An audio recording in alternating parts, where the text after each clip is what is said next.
It took exactly 47 seconds for the room to shift from quiet anticipation to a palpable tension that could almost be measured in heartbeats. Senator Murray's voice cut through the murmur of staff and reporters, steady and deliberate. Where is the $8 billion allocated to the FBI? The question hung in the air, precise, unavoidable, like a gavel striking the mahogany table. Cameras clicked, lights reflected off the polished brass fixtures, and every eye in the chamber tracked the man at the center of it all, Kash Patel. The Senate hearing room was a study in contrasts. Fluorescent lights bounced off the high-ceilinged panels, casting both glare and shadow across the dark walnut desks. Microphones jutted like metallic sentinels toward each senator, capturing every syllable for a public that was already leaning in through television screens and live streams. The room smelled faintly of polished wood and paper, an almost antiseptic backdrop for a confrontation steeped in political history. Marble floors echoed the shuffle of staffers moving between chairs and podiums. The air was tense but controlled. This was not chaos, but carefully restrained scrutiny, the type that could unravel a career in a single misstep. Patel, seated before the Senate Appropriations Committee, adjusted his tie twice, subtly, while glancing down at the stack of briefing notes in front of him. His face was calm, almost too calm, a practiced neutrality masking the slight tremor in his right hand. Around him, staffers fidgeted, whispering low reassurances, but their anxious glances betrayed the undercurrent of fear. Each senator's eyes, sharp and calculating, darted from Patel to his documents, assessing tone, posture, and even micro-expressions. Every pause was scrutinized. Every hesitation became a potential headline. Senator Murray, seated center-left, leaned slightly forward, elbows on the table, hands clasped. The weight of authority was not merely symbolic. It radiated from his presence. We've appropriated $8 billion to the Federal Bureau of Investigation for fiscal year 2025, he said slowly, his voice carrying the weight of law and oversight. The Appropriations Act, Section 105, mandates detailed reporting on fund allocation. Can you account for it? He tapped the desk once, emphasizing the seriousness of the inquiry. The room held its collective breath. Even the hum of the ventilation system seemed to pause as Patel opened his mouth, searching for the words that would satisfy the committee without opening doors to further questions.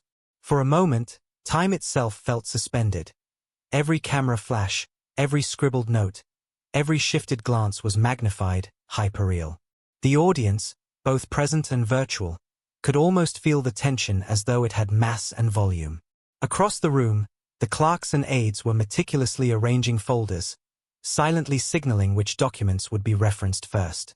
The subtle click of pens, the rustle of papers, the occasional cough, each sound amplified against the weight of expectation. This was the theater of accountability, where legality intersected with human frailty, and where a single factual misstep could resonate far beyond the walls of the Capitol. Patel cleared his throat. His eyes flicked briefly to the door, perhaps contemplating escape, before he squared his shoulders and met the gaze of Murray. "Senator," he began, his voice measured. "The FBI budget is allocated across multiple programs. Detailed line-item reports are submitted to the Department of Justice, as per the Consolidated Appropriations Act, 2025, Section 112. He paused, allowing the words to settle, but the pause only widened the chasm of uncertainty in the room. Behind him, the audience, journalists, interns, legal observers, leaned forward. Phones were raised, flashes fired, and a faint murmur swept through the seats. The room, though outwardly composed, trembled with anticipation. Every eye tracked every micro-expression. The question had been simple, direct, constitutional in weight. The answer would need to be flawless. And yet, beneath the calm exterior, a storm was gathering. The tension was not just in the legal precision of Patel's answer, but in the unspoken understanding that any misstatement, any hint of ambiguity, could cascade into irreversible consequences. For 4 to 7 seconds, everyone would watch, wait, and measure. For 4 to 7 seconds, careers could teeter on the edge. But the silence wasn't over yet. The chamber settled into a rhythm that was at once deliberate and relentless. Senator Murray's eyes never left Patel, sharp, calculating, as if measuring not just his words but the subtle inflections in his voice. The microphones picked up the faint scrape of chairs, the shuffle of papers, and the occasional cough from the audience. It was the soundscape of accountability, quiet yet heavy with expectation. "Mr. Patel," Murray began, his voice calm but firm, "can you confirm that the $8 billion appropriation to the FBI has been fully accounted for in quarterly reports submitted to Congress?" His question was simple, almost conversational, but the legal weight behind it was immense. The Appropriations Act, Section 106(b), required detailed expenditure reports and line item tracking. Failure to comply constituted not only administrative negligence but potential violation of statutory law. Patel shifted in his seat, fingers brushing the edge of a folder labeled FI 2025, FBI Budget Allocation. His gaze flicked to the table before him, then to the ceiling, as if seeking guidance from some unseen authority. "Senator," he replied, voice steady, "all reporting obligations have been met in accordance with DOJ protocols and the Appropriations Committee's guidelines." Murmurs swept through the staff and press gallery. The answer was measured, but Murray was not done. He leaned forward, resting his forearms on the polished wood. The room seemed to contract, the ambient noise fading until the only audible sounds were Patel's shallow breaths and the occasional scribble of a note on a legal pad. Section 112 of the Consolidated Appropriations Act requires transparency not only in aggregate totals but in program-specific expenditures, Murray continued. "Can you provide specific documentation showing the allocation of $2.3 billion to counterintelligence operations and $1.7 billion to cybersecurity initiatives?" He emphasized the numbers, letting them hang in the air. Numbers are hard to dispute, and the audience felt their weight as tangibly as if they were engraved on the mahogany panels. Patel hesitated, a micro-expression flickering across his face. He fumbled briefly with the folder, pulling out a set of printed charts. "The department has provided summary allocations. Line item details are maintained internally but are not disseminated publicly due to operational security considerations," he explained. The words were carefully chosen, but the room sensed the tension, the subtle cracks forming in his otherwise controlled posture. Senator Linton, seated a few chairs down, joined the inquiry. "Mr. Patel," she asked quietly but sharply, "under 5 U.S.C. Section 552, known as the Freedom of Information Act, certain expenditures must be disclosed unless specifically exempt. Are you asserting that all exemptions have been properly applied?" Her question was legal, precise, and immediately put Patel on the defensive. The camera captured his hands, briefly clasped and unclasped, a rhythmic tremor betraying the stress behind his composed exterior. Patel's voice wavered fractionally. "Yes, Senator. All applicable exemptions were reviewed and applied by the DOJ Compliance Office," he answered, but the pause, just a fraction too long, sent a ripple of doubt through the room. Murray scribbled a note, paused, and then looked back up. "Can you provide any internal memoranda or correspondence indicating how these allocations were tracked? Were any discrepancies reported internally?" The question was surgical. Every word was measured to elicit not just facts, but reaction, revealing how much, or how little, Patel actually knew. Silence followed.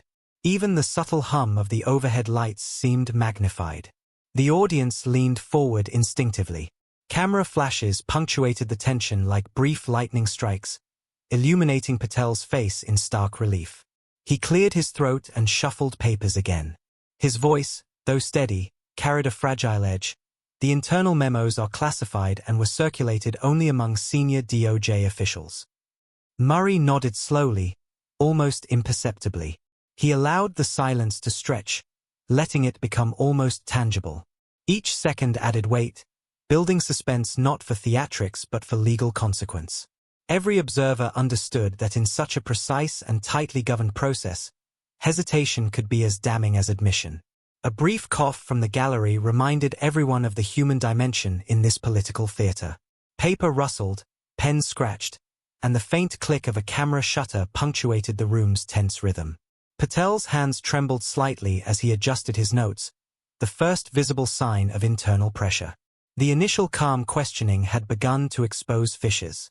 And then, As if the air itself were charged, Murray leaned back, eyes narrowing. There was a pause, a long, deliberate silence that amplified the subtle sounds around the room. The tension was no longer merely procedural. It had begun to transform into a prelude to revelation. But the unease wasn't over yet. The air in the hearing room had thickened. Every fluorescent reflection on the polished mahogany panels seemed sharper, every shadow deeper. Patel's composure, once a practiced neutrality, now wavered subtly, betraying the mounting pressure. Senators leaned forward, eyes trained on him, while staffers exchanged quick, whispered updates, shuffling documents that suddenly felt heavier than their actual weight. Cameras continued to flash, their bright bursts illuminating micro-expressions and the sheen of perspiration along Patel's temple. Murray, calm and methodical, unfolded the next line of questioning. Mr. Patel, I've reviewed the internal DOJ memos regarding the $8 billion FBI budget, he said, voice even but loaded with intent. Memo 24B 2025, dated March 3, notes unallocated funds totaling approximately $312 million. Can you explain why these discrepancies were not reflected in your quarterly reports to Congress? The question hung like a scalpel, precise and unyielding. Patel shifted in his seat. Fingers fumbled over the stack of charts in front of him. His voice, carefully modulated until now, carried a subtle quaver. Senator, the reported totals reflect obligated expenditures, not necessarily real-time allocations. Internal reconciliations are ongoing, but all expenditures are ultimately accounted for. A pause settled over the room. Cameras captured the flicker of doubt crossing the faces of committee aides. Murray did not move, but his eyes, sharp and unblinking, tracked Patel's every microgesture. A faint click of a pen broke the silence, a small punctuation in the building storm of scrutiny. Mr. Patel, Murray continued, his tone now layered with legal precision. Section 702 of FISA requires proper reporting when funds are allocated for surveillance operations. Your previous testimony indicates all allocations were compliant, yet internal documentation suggests otherwise. Were any violations or misallocations reported in accordance with federal law? The question was surgical, designed to expose the boundary between operational security and statutory accountability. Patel's jaw tightened. He shuffled papers again, glancing down at a memo he had just pulled from his folder. Senator, any variances identified internally are subject to DOJ oversight and are reconciled as part of routine administrative reviews. To my knowledge, no statutory violations occurred. Murmurs swept through the press gallery. The wording was technically sound, but the pause, the hesitation, and the slight tremor in his voice suggested more than mere administrative error. The senator's expressions hardened. They were not merely questioning, they were diagnosing. The room felt like an operating theater of legal scrutiny. Senator Linton, ever precise, interjected. Mr. Patel, under the Consolidated Appropriations Act, Section 107(b), appropriated funds must be fully transparent to Congress. Were any allocations redirected without proper notification or documentation? The legal sting of her words was unmistakable. Patel's hands trembled slightly as he reached for a document. Senator, all reallocation requests are internally approved according to DOJ protocols and recorded. These processes meet statutory compliance requirements, he replied, but the words lacked the conviction that had defined his earlier answers. Murray leaned forward, his voice lowering, measured but carrying the weight of inevitability. Mr. Patel, the documents I'm referencing specifically indicate unreported expenditures directed toward counterintelligence programs and cybersecurity initiatives. Can you explain this discrepancy without violating the Appropriations Act or undermining congressional oversight? His gaze locked onto Patel's eyes, unwavering, a silent hammer of legal precision. Patel's throat tightened. His calm veneer cracked, just slightly, as he swallowed hard. The camera captured a fleeting flash of panic. Papers were shuffled, pens scratched, and the room held a suspended collective breath. The discrepancies were no longer subtle. They were manifest. Every observer in the chamber, from seasoned senators to junior clerks, felt the weight of procedural gravity. The balance between law and accountability was teetering. Then Murray added quietly but deliberately, "Mr. Patel, were you aware that failure to report budgetary reallocations in accordance with Section 107(b) could constitute a violation of the Due Process Clause as it relates to congressional oversight?" The question landed like a gavel, forcing Patel to confront not just operational procedure but constitutional consequence. Silence followed. The hum of the ventilation system and the faint scratch of a legal pad were suddenly amplified. Patel's eyes darted briefly toward the ceiling, then back to the polished wood before him. The first crack in his credibility had become visible, undeniable. The room understood what the law demanded, and the human element. A man grappling with the weight of $8 billion under intense scrutiny was on full display. And yet, the decisive moment had not yet arrived. The room waited. Every eye, every camera, every microphone captured the tension, knowing the next exchange would either reinforce control or unravel authority entirely. But the reckoning was coming. The chamber was silent, taut as a drawn bowstring. 4 to 7 seconds would define everything. Murray's eyes narrowed as he leaned forward, hands resting firmly on the mahogany table, the polished surface catching the harsh fluorescent light. "Mr. Patel," he said, voice low, deliberate, "can you, right now, account for every dollar of the $8 billion FBI budget in compliance with the Appropriations Act, Sections 105 and 107, and confirm that no internal reallocations or unreported expenditures violate federal law?" Patel froze. The question was surgical. It demanded not only recollection but verification, and in that pause, the room held its collective breath. Cameras flashed in a staccato rhythm, illuminating his face in stark relief. Brows drawn, jaw tight, lips pressed together. His hands, once still, now trembled slightly as he gripped the edge of his notes. "Senator," he began, voice measured but brittle. The department maintains records." Murray interrupted, calm but unyielding. "No, Mr. Patel. Not records. The law requires that you demonstrate accountability here, under oath, before this committee. Have any reallocations, internal or otherwise, bypassed proper reporting channels?" The words were precise, legal, unavoidable. For a fraction of a second, Patel's eyes darted to his folder, then to the ceiling, then to the floor. The trembling increased. His carefully constructed verbal defenses faltered. He opened his mouth, closed it, shuffled papers, and inhaled sharply. The tension was palpable. The audience could sense the collapse before the words even emerged. 4 to 7 seconds had begun. The first 15 seconds passed. His voice cracked, strained, attempting to navigate the labyrinthine language of internal compliance and statutory obligations. Each word became heavier, each pause a magnifier of uncertainty. The senators' faces remained unreadable, masks of professional scrutiny. Every tick of the clock was a drumbeat marking the erosion of authority. By the 25th second, the legal implications had become visually and morally evident. Patel's explanation no longer satisfied the statutory requirement. Section 107(b) demanded transparency, the Appropriations Act mandated accountability, and the Due Process Clause reinforced Congress's oversight authority. The physical manifestation of failure was clear: trembling hands, shifting gaze, and a faltering voice. Cameras zoomed in, capturing every nuance. By the 35th second, whispers from staffers rose into the background, almost drowned out by the sheer gravity of Patel's faltering testimony. "The internal, all reports are maintained," he stammered, each word fracturing the illusion of control.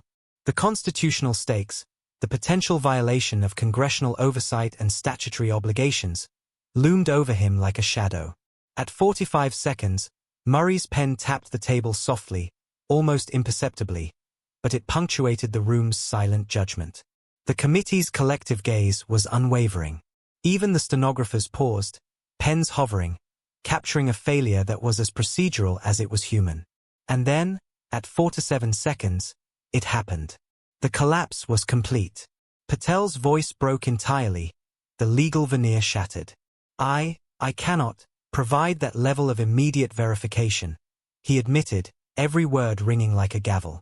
The room exhaled collectively, the sound barely audible over the shuttering cameras and soft rustle of papers. For 47 seconds, authority had teetered. For 47 seconds, competence had visibly unraveled. Legally, this was fatal. Failure to account for appropriated funds in compliance with Sections 105 and 107 of the Appropriations Act constituted a direct breach of statutory responsibility. Congress had been denied mandated oversight. Constitutionally, this raised serious questions about compliance with the Due Process Clause as it applied to legislative review and agency transparency. Every law cited, every memorandum referenced, every procedural standard violated crystallized in that precise moment. Visually, the scene was cinematic. Patel seated rigidly, head lowered, papers scattered slightly as if mirroring his fractured authority. Murray leaned back, expression calm, eyes steady, letting the room absorb the gravity. Cameras continued to flash, capturing every detail for a nation now watching history unfold in real time. The silence that followed was not empty. It was loaded with consequence. Every observer understood that this was the decisive point of institutional reckoning, where legal obligation and personal performance intersected with unflinching clarity. The collapse was complete, yet its reverberations were only beginning. But the consequences had only just begun to ripple outward. By morning, the nation had already absorbed the echoes of 47 seconds. Cable networks ran the footage on loop. Patel's faltering voice, the subtle tremor of his hands, Murray's calm precision. Anchors dissected every moment, replaying the flash of panic, the shuffle of papers, the long pause before Patel admitted he could not account for the funds. For 47 seconds, one commentator intoned, America watched competence collapse under the weight of $8 billion. Legal analysts appeared in studio panels, each offering meticulous breakdowns of the constitutional and statutory implications. This is unprecedented, said Professor Elaine Harris, a constitutional law expert. Section 107(b) of the Appropriations Act requires transparency and timely reporting to Congress. What we witnessed was not merely embarrassment. It is a documented failure to comply with federal law. This could lead to investigations, sanctions, and administrative action. Another analyst added, violating the oversight mandate essentially undermines the legislative branch's constitutional authority. The precedent here is profound. Newsrooms across the country seized on the narrative of exposure and accountability. Headlines blared in print and online, FBI budget fiasco, Patel's 47-second collapse shocks Capitol, Congressional oversight humiliates senior official, transparency betrayed, $8 billion in question. Social media amplified every nuance. Patel's hesitation, the glare of cameras, the unflinching focus of Murray. GIFs and clips circulated rapidly, embedding the moment into national consciousness. Inside the political ecosystem, the fallout was immediate. Congressional aides debriefed committees, reminding staffers of the law's requirements and the political cost of such public failure. Some members quietly prepared letters of inquiry to the Department of Justice, requesting full accounting and reassessment of reporting procedures. Pressure mounted not only on Patel but on institutional processes, prompting an internal review of compliance with Section 105 and 107 reporting standards. Public commentary reflected a mix of incredulity and legal fascination. Editorials examined the human dimension, the tension of high office, the narrow margins of error in accountability, the visible consequences of failure in front of the nation. Constitutional scholars called it the most devastating Senate takedown since Watergate. One column noted, framing Patel's collapse not as personal weakness alone but as a reflection of systemic oversight vulnerabilities. Even political adversaries expressed cautious recognition. A senior House member, speaking off camera, summarized the moment succinctly. For 47 seconds, the veneer of competence cracked. It reminded everyone that procedural rigor isn't optional. It is the law. Staffers noted the ripple effect. Oversight protocols would be tightened, reporting mechanisms reviewed, and the very culture of accountability in federal agencies scrutinized as never before. In the corridors of the Department of Justice, whispers carried the gravity of institutional introspection. Senior officials debated the implications for ongoing operations and budget transparency. Internal memos were circulated, highlighting the necessity of Section 112 compliance and reminding executives that every unreported allocation could constitute a violation of statutory law. By evening, the nation's attention had shifted from the spectacle to the legal, moral, and institutional questions Patel's testimony had raised. Analysts emphasized that while human frailty had been on display, the systemic failure it revealed demanded rigorous remediation. Senators convened behind closed doors to review further action, understanding that public trust in oversight was fragile in tangible, measurable ways. And yet, amid the media coverage, expert analysis, and institutional panic, one fact remained unambiguous. The collapse in that Senate chamber had changed the narrative, altered careers, and clarified the stakes of accountability. The ripple effects extended beyond headlines, beyond political theater, into the very framework of government transparency and constitutional responsibility. But the final reflection on what had transpired, the moral and legal reckoning, was still waiting to be written. The Senate chamber was empty now, the echoes of the day lingering like a soft, persistent hum. The polished mahogany panels reflected the fading fluorescent light, and the microphones stood silent, witnesses to a confrontation that had exposed more than one man's limitations. It had revealed the delicate architecture of institutional accountability. The air smelled faintly of paper and polished wood, a subtle reminder of the day's procedural gravity. In quiet offices, senators and aides reflected on what had transpired. The public spectacle was undeniable, but beyond the flashes and the headlines lay a deeper lesson. The law demands precision, transparency, and courage, and the consequences of failing to uphold those principles are real and lasting. Patel's 4 to 7 second collapse was not merely an individual failure, it was a mirror held up to the system itself. In every pause, every tremor, every hesitation, the tension between human frailty and institutional expectation had been starkly visible. Legal scholars, reflecting on the moment, emphasized the intertwined nature of statutory compliance and constitutional oversight. Section 105 and Section 107 of the Appropriations Act, FISA 702 obligations, and the Due Process Clause collectively framed a lattice of accountability. When an official falters, the breach is not only ethical but procedural and constitutional. These structures exist to prevent exactly the kind of ambiguity and lapse witnessed in the chamber. The lesson was unmistakable. In government, clarity is law, and failure is costly. The public, meanwhile, debated more than Patel's personal misstep. Conversations turned to institutional rigor, the visibility of federal oversight, and the mechanisms that allow billions of dollars to move through agencies under congressional mandate. Commentators suggested that this episode, while sensational, was an opportunity for reform, stricter reporting standards, internal audits, and a renewed commitment to transparency. The moral of the story was as visible as the legal infractions.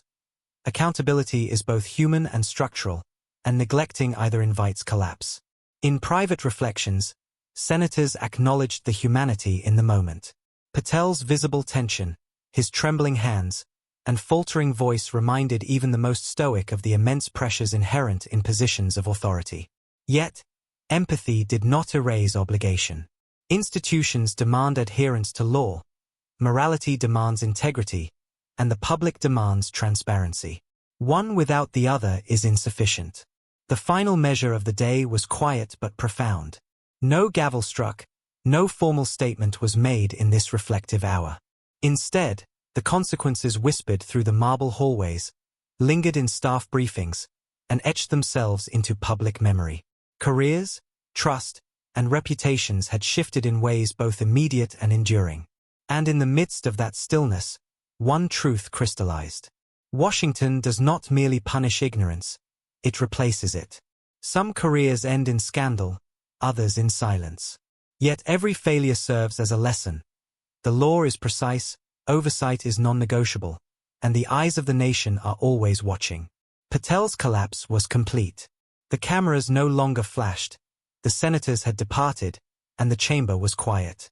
But the implications, the legal, moral, and constitutional ripples, would endure far beyond the room's polished walls. Some careers end in scandal. His ended in silence. And Washington, impartial and relentless, moved forward.